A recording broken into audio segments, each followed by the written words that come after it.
One time I tried to shut down a gun shop before it opened because they hadn't signed their lease. As I was driving out there, I thought to myself, should I let someone in the office know where I was going? I was on my way out there to shut down their fit out and kick them out of the unit. They were planning to sell weapons, so should I have been worried? In this video, I'm not going to be talking about the crazy things that I've seen working in real estate over the last 18 years. I want to discuss the common things that people who are buying a property find absolutely crazy when they're trying to buy a property in Ireland. I got some questions over on Instagram which I'm going to try answer and explain why I think they happen based on my experience. These are not facts, they're not based on any data, it's just my experience. Like this one, why do real estate agents misaddress properties for sale? Well, it's a lot like Tinder. Imagine you're helping a single friend on Tinder. You want to get them to put up their best photos, but say perhaps they live in a small community where there is no other single people, or perhaps the only other single person is this person. Maybe you would tell them to widen their search or perhaps set their location to a nearby town that perhaps is a little bit bigger so they can increase their chances of meeting someone. Irish property portals have traditionally been very binary in their search settings, and buyer searches are very focused on key areas, meaning properties 500 meters outside that key area might be missed and the buyer and the seller may not find their perfect match. If a buyer sees a home that's outside their main search area, it hasn't cost them anything, all they need to do is swipe left. But maybe they swipe right and they find the perfect home in a place they weren't potentially looking. Binary search settings on Irish portals force Irish agents to misaddress homes to increase the chances of a match. It's as simple as that. Some of the portals have started to open up options where buyers can increase their search radius in terms of kilometers from their desired location, but that's a new enough thing, and before that it was very much focused on the town that you selected. Photos are another one. Perhaps your friend doesn't have too many good photos in their phone at the time and they only put up 1 or 2 photos. But in terms of property, when I do see this, I think it comes down to 2 or 3 main reasons. And I would rank them in this order. Firstly, perhaps it's a receiver sale, or perhaps there's a tenant in place and access to take photos is extremely difficult. Secondly, the condition of the property isn't great, and rather than the agent putting up lots of bad photos, the agent wants to engage potential interested buyers and tell them the story about the property. And this way more people will actually inquire about the property and the agent will get the opportunity to explain. And the third, perhaps the agent is just too lazy. I do think there is a bit of psychology in terms of not putting up too many photos, because I think it generates more interest when there is more unknowns, and it also creates more actually viewings of the property. I know myself when I'm looking at properties that if I see property with 20-30 photographs, a video plus 3D model, I can rule that property out quite quickly in terms of not having to actually view or not even email the agent. But if I do find a property that fits some of the criteria I'm looking for but only has 1 or 2 photos on it, I'm going to have to ring up the agent or email the agent and also probably view that property, and therefore the agent has the opportunity to sell to me. From an agent's point of view, sometimes I think too many photos actually reduce the interest. Following on from this kind of general theme in terms of why agents might put up the wrong details, generally this is in regards to kind of the number of bedrooms. Perhaps they advertise it as a 4-bed when it clearly is a 3-bed with a converted attic. When I see this happen, I think of 2 main things. 1, it's an unexperienced agent that should know better. And 2, an agent has been forced to advertise it as a 4-bed by the seller, knowing that it is a 3-bed. And again, this comes down to inexperience from the agent's point of view, and they have allowed themselves to be compromised in this situation. I'm very sure some agents have stuck to their guns on this and have informed the client that they have to advertise it as a 3-bed rather than a 4-bed, and some of them may have lost their listing. And I know for a fact that this happens because it has happened to me.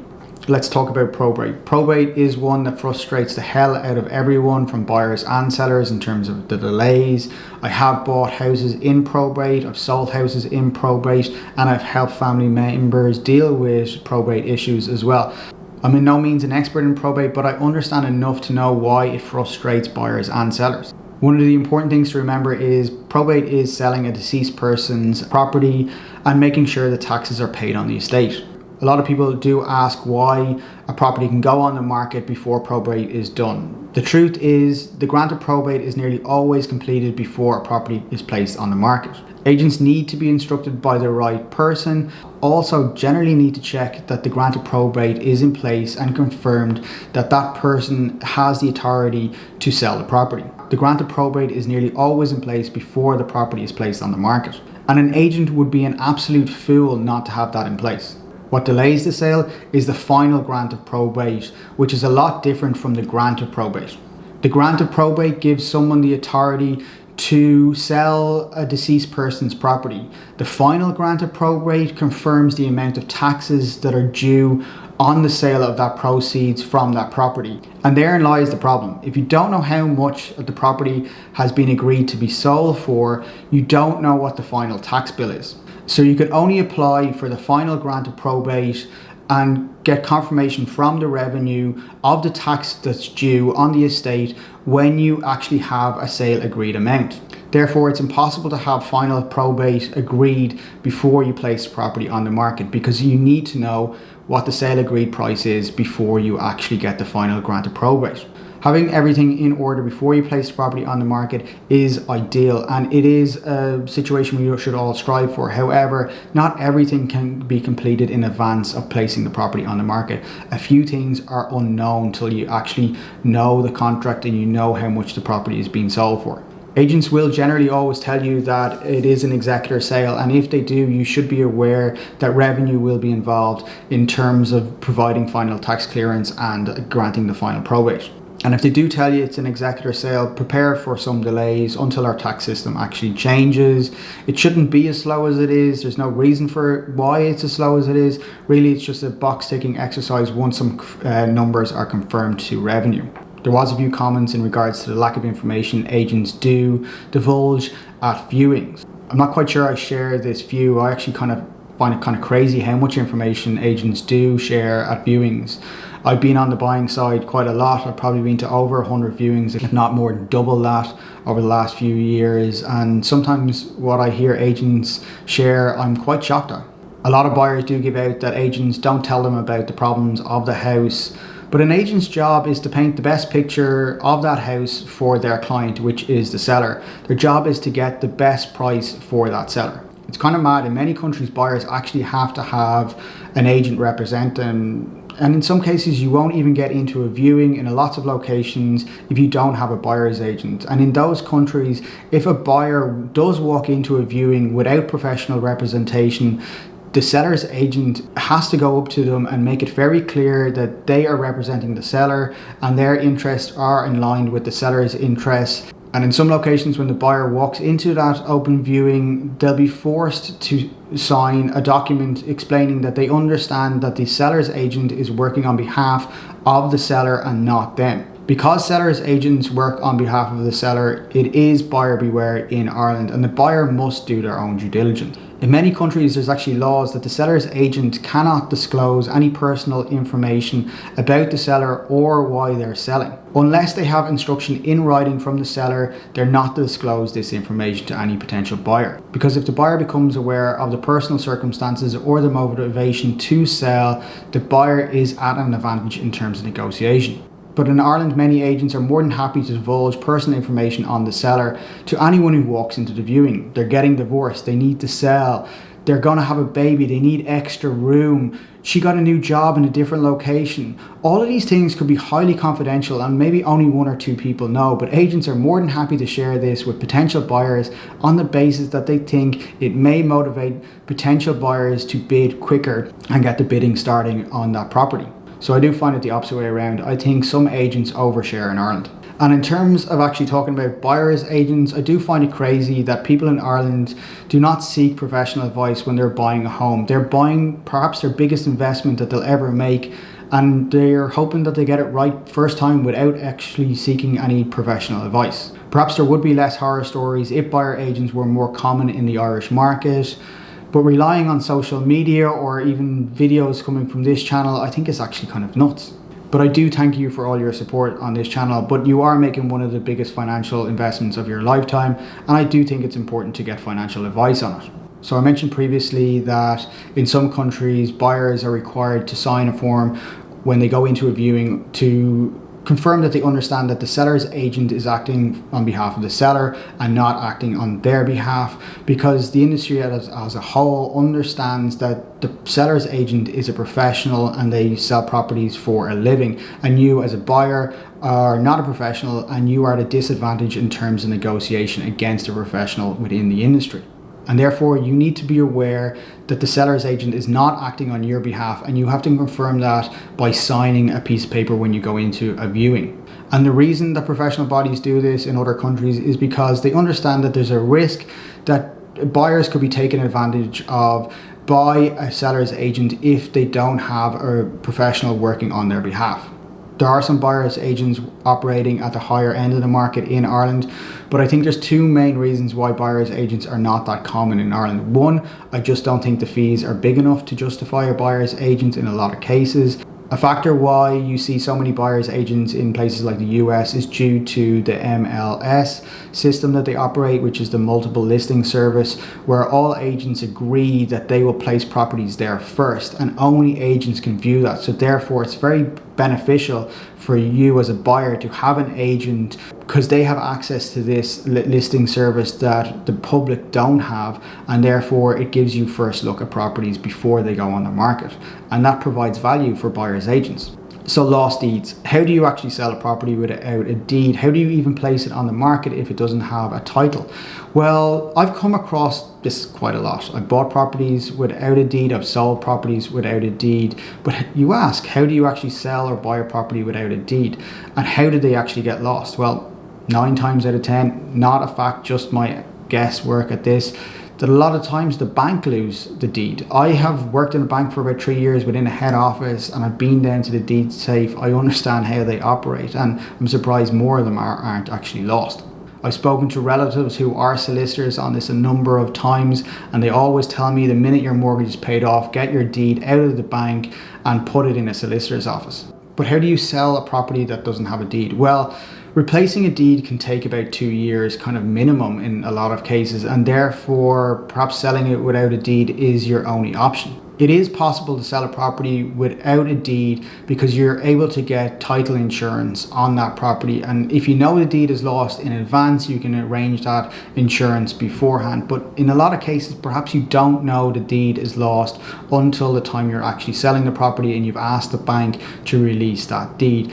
Generally speaking, you can get in contact with the bank and ask them, is the deed still there? They'll check it on their system that they have it within their system, but they may not always go down to the deed safe, and the banks don't generally want to be going down to the deed safe all the time, because the more people that have to go down there, the more likelihood is deeds will actually get lost even more frequently. So therefore it may only happen very late in the day that you find out the deed is actually lost. But it is quite easy and possible to put in deed insurance for €1,000 depending on the property, and generally this allows most buyers to be able to get a mortgage and put a mortgage in place if there is a title insurance in place. I do think that this issue will be solved in the future with blockchain technology, and transfer of deeds and title will be far more straightforward in the future, but we're not there yet. The Law Society has perhaps been looking at this for maybe 10 years or even 15 years in terms of digitizing titles with the land registry, but they are a traditional bunch and it's not moving very quickly. It's also difficult for new tech to solve the problem because you need the backing of the Law Society. It's likely that the solution will come from Europe or institutional investors looking to tokenize real estate, and that will trickle down eventually to the housing market. And hopefully that will speed up the process of buying and selling property. So how do buyers and sellers walk away after it's gone sale agreed? I do find this one kind of weird. It kind of goes against general contract law. An offer has been made, an offer has been accepted, and generally speaking, if one party pulls out, the other party can sue. But contract law doesn't kind of always apply to property, and property has a different conveyancing law or different laws governing the sale of property. Hence why a contract must be signed, a deposit paid, and completed a set number of weeks or days thereafter. And until contracts are signed, either party can walk away at no real cost. Linking a side contract to a property sale is quite difficult under Irish law, but I do think that there is solutions out there, and perhaps an opportunity for a very bold agent to make strides in this area. Technically, synthetic contracts could be used to lock two parties into a performance-based contract, i.e. a digital contract on the chain that locks in perhaps the buyer and seller to a digital wallet. Perhaps they both put in 5 or 10 grand each. And if any party backs out of the sale for whatever reason, based on the degree of that reason, there could be a penalty for them backing out. You could even build in benchmarks and timelines for the sale, and if either party delays, they do face penalties.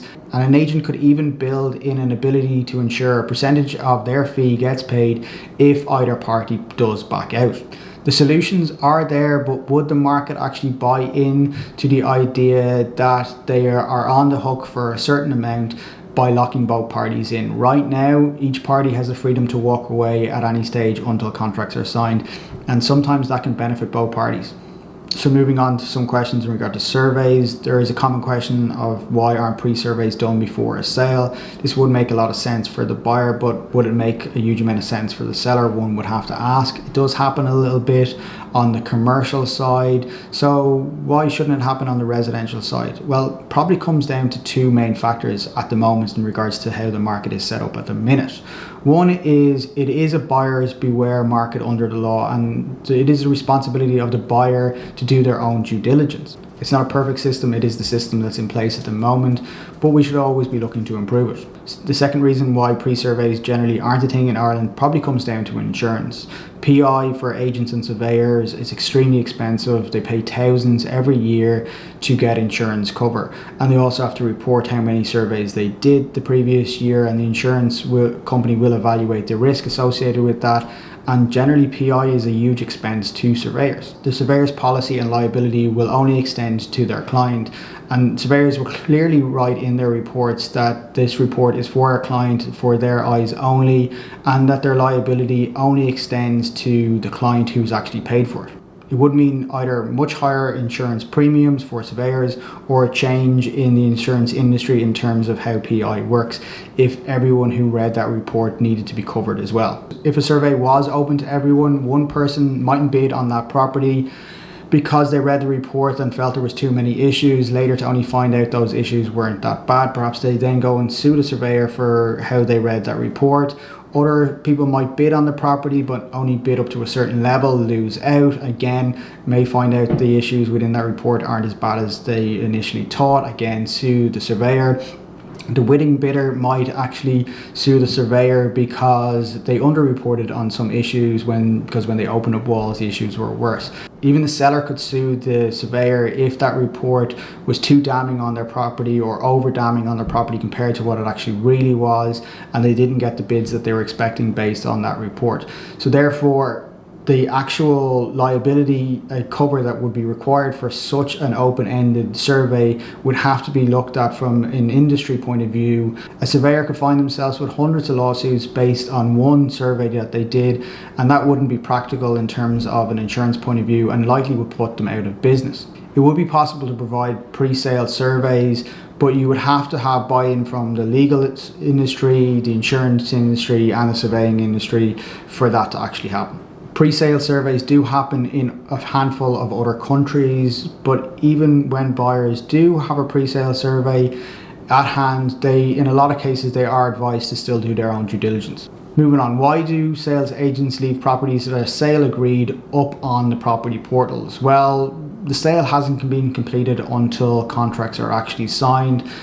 And if something was to go wrong, the agent perhaps wants to have potential other buyers lined up and ready to put a bid on it if something was to go wrong. They're also gathering emails on potential buyers and people who might actually be looking to sell their property as well. And they want to keep their brand relevant within that area. Placing ads in the property portals can be time consuming for some agents, and they don't want to always have to relist the property if the sale was to fall through. In the past, personally, I would have always marked the property as sale agreed once I received a booking deposit as a sign of good faith to that buyer. Some of the questions I did receive on Instagram were about the time delays people experience once they've gone sale agreed. I've touched on some of those reasons within the video already, but there are multiple reasons. Traditionally, solicitors work in a very structured order. They might have one file on their desk. They'll answer the replies to the questions that they may have got. that file will then go to the bottom of the heap, and then hopefully by the time that file gets back to the top of the heap, those questions will already be answered. And if those questions haven't been answered, that file will likely go back to the bottom again, and sometimes this can slow down the process massively. Then you have banks, their solicitors, sometimes there's probate, then you have management companies that have to answer legal questions on the management company in place and answer the replies. And I find the task of answering those questions in a lot of cases falls to the most junior person within the property management company, and they don't really know what they're doing, and it slows down the process even further. Management companies generally won't start answering questions until the property is sale agreed. Generally, that's their rule. And in some cases, they won't start answering questions until service charge is fully paid up. And again, this adds to further delays. Tech, blockchain and tokenization of the market will happen and will make things much faster. But the old guard solicitors are slow to change. Agents will move a little bit quicker in regards to moving to online bidding processes and systems in terms of validating bids, etc.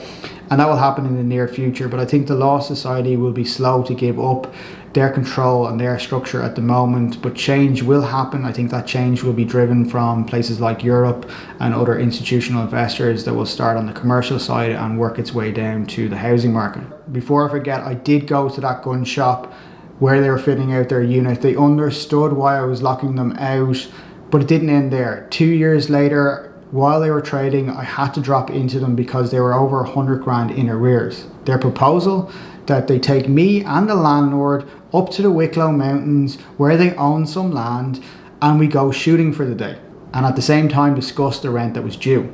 Let's just say I don't own a shooting jacket and that business doesn't exist anymore. Hopefully I was able to provide you with some insight. These aren't facts, they're not data, they're just my opinions. Working in this industry, I do think the sales process is far too slow and it needs to be improved a hell of a lot. I do think tech will improve things. But if you have any questions on any of the things I've discussed here, or have any more questions or disagree with me on anything, please put them in the comments below. I'd love to hear from you. As always, thanks for watching.